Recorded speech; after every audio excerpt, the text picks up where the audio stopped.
शर्मिष्ठा ने जो कुछ भी किया वो पूरी तरह से गलत था, लेकिन अब जो शर्मिष्ठा के साथ किया जा रहा है वो कितना सही है। मैं यहाँ शर्मिष्ठा का सपोर्ट नहीं कर रहा हूँ, लेकिन जिस अंदाज में शर्मिष्ठा को गिरफ्तार किया गया उस पर सवाल जरूर खड़े किए जाएंगे। यदि शर्मिष्ठा जो कर रही थी वो गलत था, तो जो लोग इसमें आग पानी डालने का काम कर रहे थे, उसकी ट्वीट का इस्तेमाल कर रहे थे, वो क्या थे?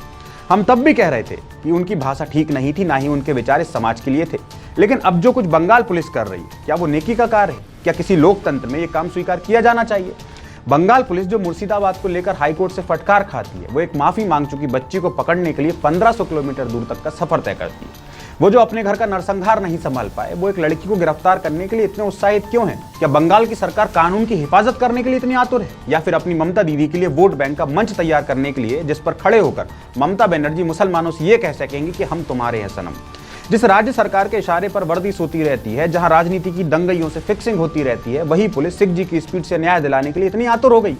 भाई, टीएमसी की सांसद जब शिवलिंग का मजाक बनाती हैं तो बंगाल पुलिस को नहीं दिखता। इनकी अपनी सांसद हमारे ईश्वर पर अभद्र टिप्पणी करती हैं, ये बंगाल पुलिस को नहीं दिखता। लेकिन 22 साल की लड़की का अपराध बंगाल की राजनीति के लिए सबसे बड़ा मुद्दा बन जाता है। ये कैसा कानून है जहां न्याय व्यक्ति का चेहरा, उसकी जाति, उसका धर्म देखकर किया जा रहा है?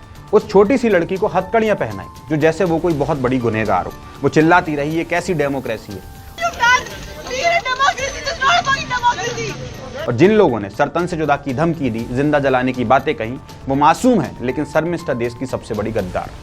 दरअसल ये कहानी अब शर्मिष्ठा तक सीमित नहीं रही, बल्कि इस देश में धर्म की राजनीति और लोकतंत्र के जिंदा होने तक पहुंच चुकी है। इस तस्वीर को जरा ध्यान से देखिए, और जिसने ये तस्वीर साझा की है वो है साइनी घोष, टीएमसी की सांसद, जो इस देश की लोकसभा में बैठती है। लेकिन कोई कार्रवाई नहीं, कोई गिरफ्तारी नहीं। हिंदू पूरी तरह आज गूंगा हो चुका है। कई सारे कॉमेडियंस हैं, राजनेता हैं, धार्मिक ठेकेदार हैं, जिन्होंने धर्म को लेकर बड़ी अभद्र टिप्पणियां की, लेकिन कोई सजा नहीं। लेकिन एक लड़की जो ना राजनेता है, ना किसी राजनीतिक दल से है, जो माफी मांग चुकी है, पोस्ट डिलीट कर चुकी है, जिसका ना कोई क्रिमिनल रिकॉर्ड है, उसे पकड़ने के लिए पूरी पुलिस की टीम आती है। आज देश का कानून इतना लाचार हो गया है कि धर्म देखकर न्याय किया जा रहा है। हिंदू पर टिप्पणी की है, कोई बात नहीं, अगली बार मत करना।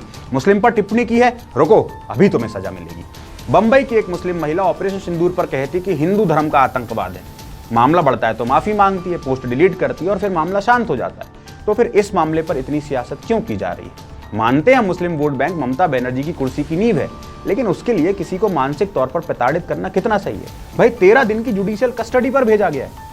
ऐसा कितना संगीन जुर्म किया है शर्मिष्ठा ने? देश का हिंदू भी इन मुद्दों पर सेकुलर बनने का ढोंग करता है, और यही सेकुलरिज्म ऐसे लोगों की ताकत बनता है जो खुलेआम कहते हैं सर तन से जुदा। अब देखना यह होगा कि क्या शर्मिष्ठा ममता बनर्जी की तुष्टीकरण की राजनीति के ताबूत में आखिरी खील का काम करेगी। जय हिंद।